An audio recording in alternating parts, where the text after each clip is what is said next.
What's up, y'all? This is another Opinion by Bones. Mr. Fritz Duval requested that we talk about rates, how to negotiate, and pick up the delivery dates. So, apologize for this lighting issue I've got going on here. I'm westbound on I-40, and it's late in the afternoon, sun's shining in the windshield, so I've got the visor down and yeah, next best thing over there. Anyway, so real quick, I want to talk about rates as far as how they apply per mile, long haul versus short haul. So the farther you go, the less they're going to pay per mile. When you're working off just your average load board, just to give you an example, you're going to see like 3,000 mile rates. Let's say you're going to go from Washington to Florida. In fact, I'm trying to find a load coming out of Washington for next week, and we were just looking at some stuff going to Florida. Neighborhood of 3,000 miles. Cars are only paying in the 30-something cent a mile range, and larger units in the 40-something cents a mile range. That really is almost offensive. And as much as I would like to say, well, just leave it sitting there to make the brokers post it at better rates, unfortunately, the system simply doesn't work that way, because somebody out there is going to take those vehicles, and you're going to be sitting without a load. Brokers know that. The system, if you will, knows that. So if you want to go to Florida, you kind of have to take what's available. Now, if you want to do a real short haul, let's say Atlanta, Georgia to Chattanooga, Tennessee, 100-mile roughly haul. Depending on where you're picking, where you're dropping, take or give a little bit. It's not very far. I don't remember the exact mileage, or even something shorter. You may get well over $1 per mile per unit. But here's the drawback to those. The amount of time that you have invested in your driving to the pickup location, inspecting the vehicle, loading the vehicle, sometimes rearranging your trailer to get it on, then drive to the delivery location, and you're making good money per mile while you're driving. But if it's going to pay that well, it's also usually in city traffic, which means you're probably not going to spend a lot of that time at a decent rate of speed. You're going to be fighting red lights, traffic, stop signs, slower speed limits on secondary roads. And then when you get to the other end, you've got to do the same thing all over again. You may have to rearrange your load just to get it off, or offload several vehicles to get it off, depending upon the configuration of the load and your trailer. Because sometimes you just can't load individual vehicles in the order they're coming off. Now, if they're all the same thing, if let's say you go to the Volkswagen plant and pick up a bunch of Atlases, well, sure, you can put them on exactly the order they come off.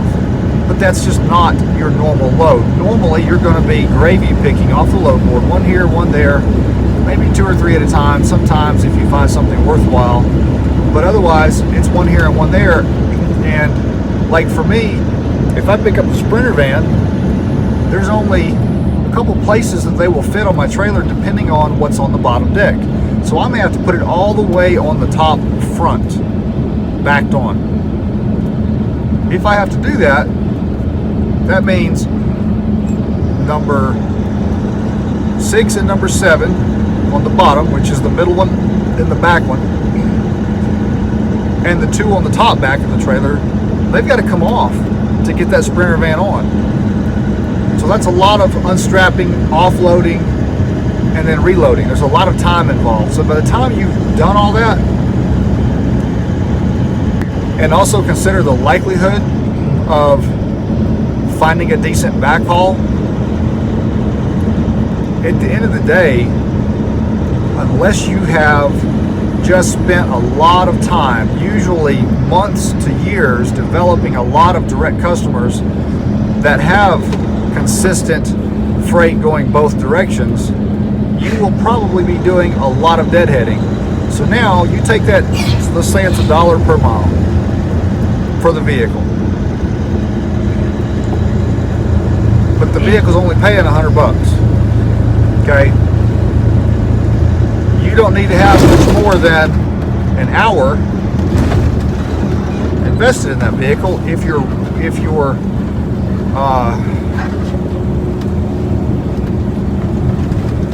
goal is to make $100 an hour. This is an example of a 42-mile transport for $50. $1.19 a mile, which a lot of people think is absolutely fantastic. But the problem is, unless you can knock this out in 30 minutes from start to finish, in my opinion, you're losing money big time. This one is an example of a longer haul, and while I agree that for a truck this size, especially being an in-op, unless it's fork on, fork off, 48 cents a mile is nowhere near what this truck is worth. However, you can still make money with this, along with the rest of a good load. As long as you can get a load of vehicles in the $1,500–$1,600 range, by the time you knock this out, you've got profit, barring some sort of major breakdown that drains your account. But after fuel and time, you're still showing a profit on a load like this. Now, I know I'm just kind of breaking the math down to really, really simple, and a mathematician can take it and spread it out a lot better than that, because you do have multiple units on there. But by the time you have invested all the time into that car, you will probably have, on a 100-mile run for a $100 car, you're going to have 4 hours in that car, easy, an easy 4 hours. So if you're happy with $25 an hour, well, more power to you. And I know you're saying, but there's going to be multiple vehicles on there. That's true. But you're going to spend, let's just say you take a load out of Atlanta and you're going to gravy pig so that you're getting the $100 per car. It's going to take you all day to run all over Atlanta fighting traffic to pick up 6 or 7 different units if they're in different locations. Literally, it can take all day to get it done. And if something happens to delay you and a vehicle happens to be picking up at a business that closes, I've seen drivers stuck till the next day. They'll end up with a day and a half invested getting a full load out of one large city area. It's happened to me. It doesn't matter how far they're going. The point is, you can still spend a full day gathering that load. So you got a $700 load. And doing the math on a 7-car trailer, you need $1,000 a day. That needs to be your minimum. You've already got a full day invested for $700. Now you still have to haul that load, and you still have to deliver that load. So unless you've picked up a full load in one spot and taken it and delivered that full load in one spot and made your $700 for the day, which you're still shy on, and yeah, you'll occasionally get those loads. You know, some dealer in Chattanooga may have bought a full load of cars out of Manheim, Atlanta. And those loads are on the board once in a while, but they're not every day. And when they are on the load board, a lot of times they're only offering $500 because they've lumped them all together. One pick, one drop. They say, hey, it's only going 100 miles, so that's $5 a mile for that $500. Well, yeah, it is. But you're still going to have quite a few hours invested in that load. So for me, I don't see, unless your business model, like we were talking about last night, unless your business model is something where you have something in your life where you just really need to be home at night, or maybe you can skip a night here and there, but you've got to be home frequently. And if that's the case, then yeah, you need to focus on finding something that works, that you can build a business with direct buyers. Because if you can cut the broker out, take that $500 load and turn it into a $700 load,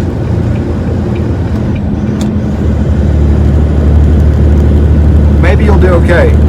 But only if you've got a backhaul. And it's so difficult when you're only dealing with a 100-mile run to have a full backhaul load put together. But if you manage to do that, you can possibly put something together that actually works and works well. It's just not going to happen overnight.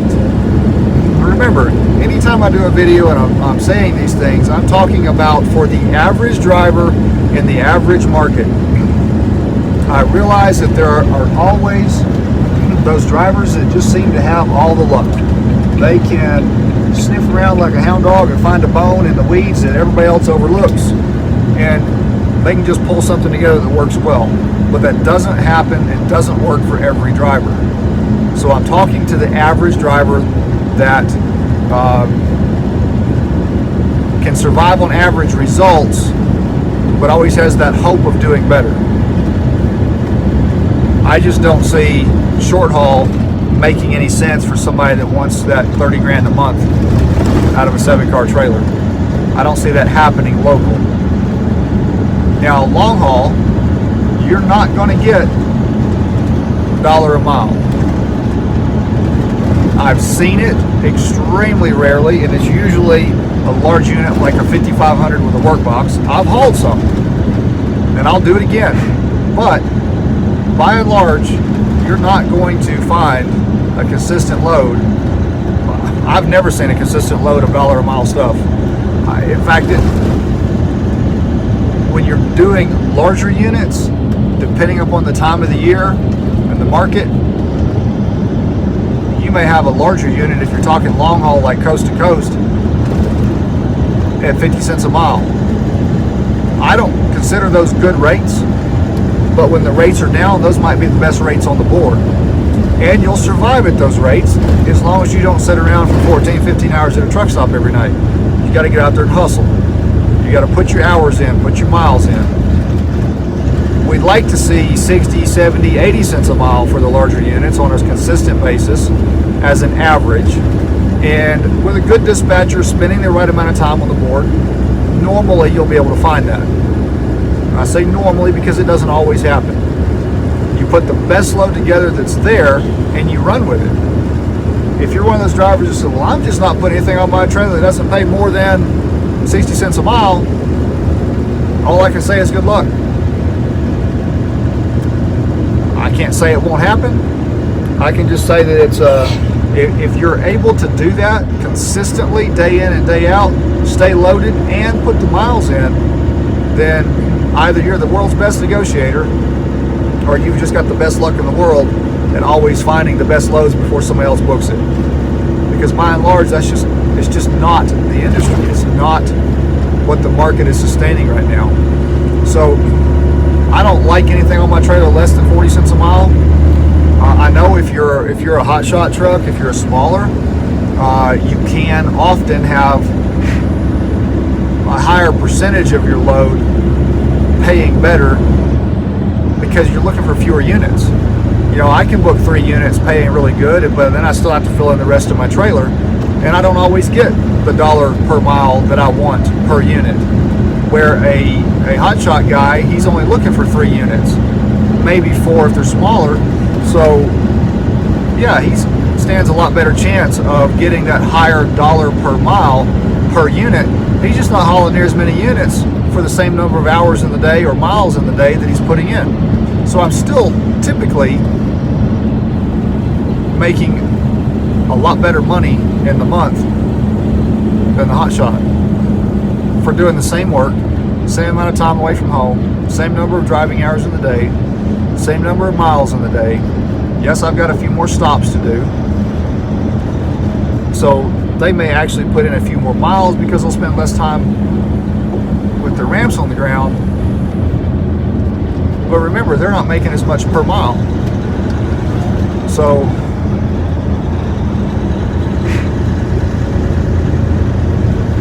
when it comes to negotiating, when I was dispatching, several things I learned. Some brokers build in a negotiation amount in their fee. Some brokers just have a flat fee. There's a lot of brokers out there will have like a flat $100 fee or a $150 fee that they've already built in. Customers told them what they're willing to pay, and there's just very little wiggle room that broker would have. You know, they can always contact the customer and ask for more, but really in their hands at that point as to how good of a negotiator they are, not you. You can sit there all day long and explain to that broker how 30 cents a mile is an insult, and they need to list it at a decent rate that's fair, and how you've got to deviate out of your way a little ways to pick it up on and to deliver it on both ends, but you can still make it happen for them, and you can make it happen today, and you can really sell it to them. But at the end of the day, you're not talking to the customer that set the price on it, so it may not do you any good. But let's say that you are talking to a broker who has a little bit of latitude to negotiate a price. One thing that I found that gets a lot better results, don't ask them, hey Mr. Broker, I see you've got a vehicle listed here for $950. Can you come up on that at all? Because more often than not, they're just going to say no. That's what I've got in it. That's what it's. I can't come up any. But if you say, hey Mr. Broker, I see that you got this listed at $950. Let's make it an even $1,000 and I'll make it happen for you today. They are much more likely to say, yeah, I can make that happen, because you set the price for them. You put the price in their mind. If you ask them if they can come up, they're the ones trying to decide, well, just how much room do I have to wiggle? How much can I offer? Oh yeah, I'll give you another $10. That's when I started learning not to let them set the increase, because they give you $10, $15, maybe $25, and hey, I'll take it, but I'd like $50 to $100 more. And it's rare that you'll get more out of it than that on your normal, average, everyday run and drive vehicle. Now, if you're dealing with an in-up, if you're dealing with an area that's really way out of the way, that and you know they're going to have a hard time getting a transporter to go in there and get it, now you've got a little bit of leverage to negotiate it up to something that covers your extra time and miles for that one unit. It doesn't mean you'll always be successful in negotiating that load up, but at least you have some actual leverage in doing so. Because what those brokers do, and they've explained this to me, they'll log on to Central Dispatch and they'll look at what other people are listing vehicles for, and they'll tell you right up front, well, that's what this size vehicle is going for all day long, so I don't really have to come up on it. Somebody's going to call me and take it. And they're right. So if you want the vehicle and they're not willing to just right then and there give you a little money, you've got about two options. You can take it. Well, you got three options. You can take it, you can leave it, or you can sit on it for a while, let the broker think about it, then call them back and just say, hey, last chance, my truck's getting ready to leave the area, I'll take it for, and you set a rate on it, if the vehicle's still available. Somebody else may have taken it, which means you may be running with an empty spot on your trailer. So the question then becomes, are you better off running with the empty spot on your trailer, or are you better off taking that 30 cent a mile car? You're not going to change the industry. It's not going to happen. I'll give you an example on that. There's a lot of brokers, not really brokers, there's a lot of buyers out there that buy wrecked vehicles from places like Copart and IAA. Both are insurance auctions for wrecked, flooded, theft recovery, just whatever. But the insurance company has paid it off for whatever reason. And there's a lot of body shops and a lot of foreign buyers that will buy those vehicles and ship them overseas. I mean, by the thousands. So I move a lot of those vehicles. When that dispatch comes to you, you need to call, do your 24-hour call ahead, or if it's for a same-day pickup, you need to make that call immediately, even if it's morning and you're going to pick it up in the afternoon, or at whatever point. Before you arrive, call and verify two things. Is the vehicle paid for, and does it have any storage fees? And if you're not picking up until the following day, or 2 days ahead of, 2 days from now, make sure that the vehicle won't have any storage fees at the time of pickup. Because if you're going to pick it up 2 days from now and you ask the clerk that answers the phone if the vehicle has any storage on it, she tells you no, or he tells you no, and then you get there and there's anywhere from $40 to $80 worth of storage on it. Now you're upset because they told you no, but you didn't ask the right question. So always make sure you ask about the date that you're going to pick it up, if there's going to be any storage in it, if the vehicle's been paid for. Because what happens is, if you just show up, and I've had so many drivers do this, no matter how many times I tell them, do your call ahead, they will just show up and find out the vehicle hasn't been paid for, or that there's storage against it, or that it's not even there anymore. It's already been transported by somebody else. And now they've got a delay. So if the vehicle hasn't been paid for, you can always pay for it out of your own pocket if you want and get reimbursed when you make the delivery. But most people don't carry that kind of cash around, and they won't accept a card. Or you can sit there and wait while the buyer does some sort of wire transfer that may or may not even happen the day you're picking it up. So now you can cancel it, but when you cancel it, it leaves you with an empty spot. You may or you may not find a replacement. And all that could have been avoided by doing your job as a driver and doing your call ahead. If there's storage fees on it, I learned a long time ago that you can fuss about this all day long, and you can sit there and stomp your feet, throw a little temper tantrum, and wait for that buyer to pay for that storage fee while you wait and lose money. Or you can just go ahead and pay it, get reimbursed on the delivery end, plus a service charge, because you're loaning them your money just like a bank. And why would you do that for free? It's their job to pay their storage fees, not yours. So here's the thing about this. I am a business to make money.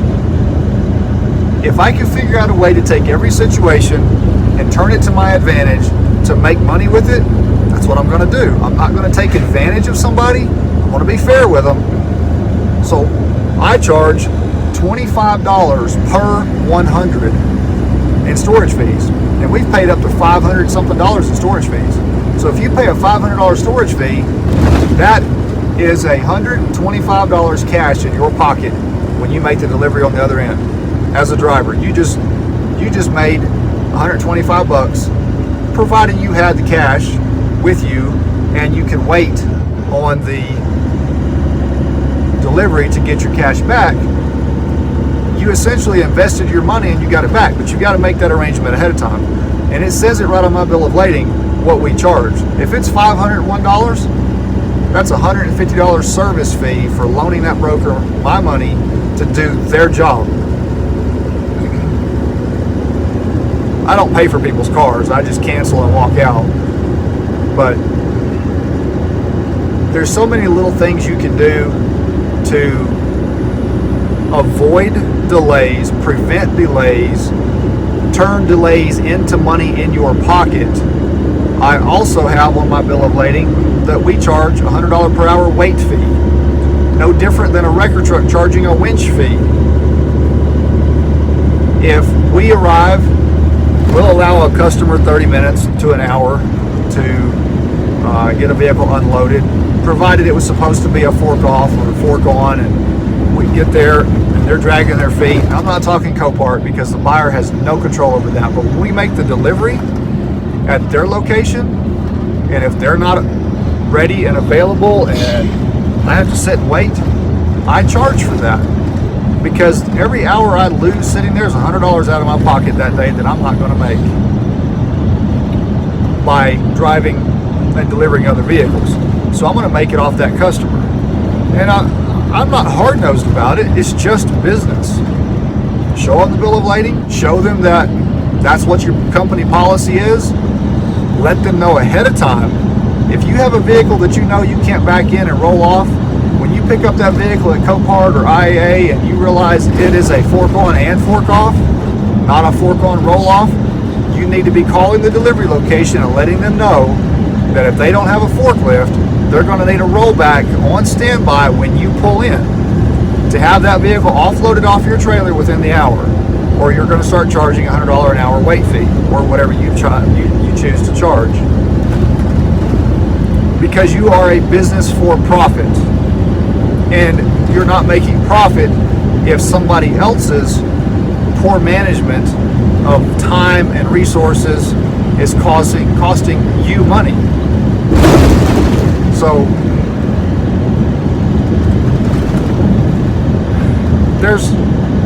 there is so much to this business, yet none of it is complicated. Not a single phase or portion of this business is complicated. There's just so much of it to learn, which is why you need to, if you're new to the business, I highly recommend that you find a good dispatch service like mine or anybody else. I would love for you to sign up with mine, but if you don't like the way my nose looks, I get it. It's okay. There's other dispatch services out there. Just make sure that you get a good one that provides a lot more than just booking your loads for you, because there's a lot more to being a good dispatch service than simply calling a broker and booking that load. There's a lot, and maybe your dispatcher may not have all the answers, but if that company can provide you with technical support, like the way mine works, if you come and you take our hands-on training, or you do our online class, our online training class for car hauling, and you're running under our dispatch, not our authority, but our dispatch, and it works the same if you lease on under a little Sequatchie Transport or D-Line Logistics. You'll still get the same type of technical support, but it's, if you're leasing on under a company, it's their responsibility to provide it. Dispatch companies don't always provide you with technical support. And what I mean by technical support is, if you find yourself in a pickle where something has happened and you've got a customer that's not answering the phone calls, you got a vehicle that's on your trailer that's supposed to run a drive and it doesn't, how do you handle that? And I'll deal with that in a completely separate video, because there are several things you can do that will either motivate that customer to take care of their business, or at least make it to where you're not losing money.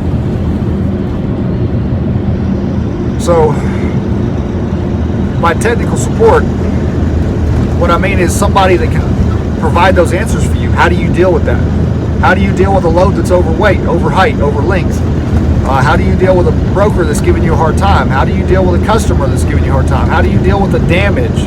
You know, how do you there's just so many little things that come up that the new driver may or may not have the past experience in other business to really understand the least costly way of dealing with that. The best way to deal with the situation to reduce your liability stance as a company.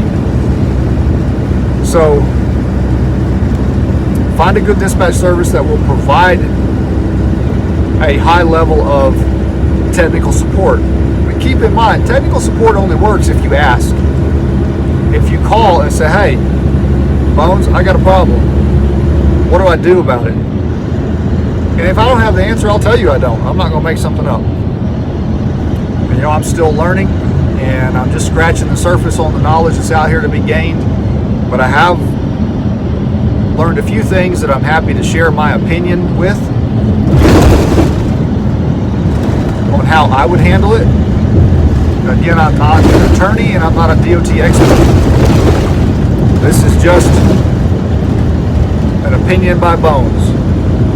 But my dispatch service does provide that level of technical support that, if it's utilized, it can help you be successful and oftentimes prevent a problem before it happens. So, Mr. Duval, did I answer your questions? If not, then drop a comment and let me know. I will try to fill in any blanks I left in another video. But I think I pretty well covered what you were asking about. Y'all keep the greasy side down and keep between the lines. Realize that I did miss one thing that Mr. Duval had asked about, that being pickup and delivery dates. It's not real complicated. So basically, when you call a broker, you just tell them, okay, so for example, this is Friday, and I'm going to be up in Washington on probably Tuesday, because I have to do a reset over the weekend. So as we're calling to confirm a load, trying to book a load, we're telling them a Tuesday, Wednesday pickup. You always give them a range. Don't give them an exact time. Just give them a range of what time that you believe you'll be able to be there, and then give them a range of time as far out as you possibly can, whatever they're willing to accept time-wise on when you think your delivery will be. And again, it needs to be a range of a certain date to a certain date. I really discourage my dispatchers from accepting a must pick up exactly on dispatch, because you never know what's going to happen. Like, I've had 4 tires worked on already. Took up over half a day. I probably lost 3/4 of a day, along with a few customer delays, and now I'm behind. So I'm going to end up doing a reset before I make my first delivery on this trip, instead of after, or somewhere in the middle of the trip. It happens. So you just have to make sure that you're communicating well with your dispatcher, and making sure that when you double check everything on that dispatch that they send you, to make sure they didn't change anything. Locations of pickup or delivery, dates of pickup and delivery, dollar amounts of the load, or what the pay process is going to look like. Always double check, because sometimes they will change it on you.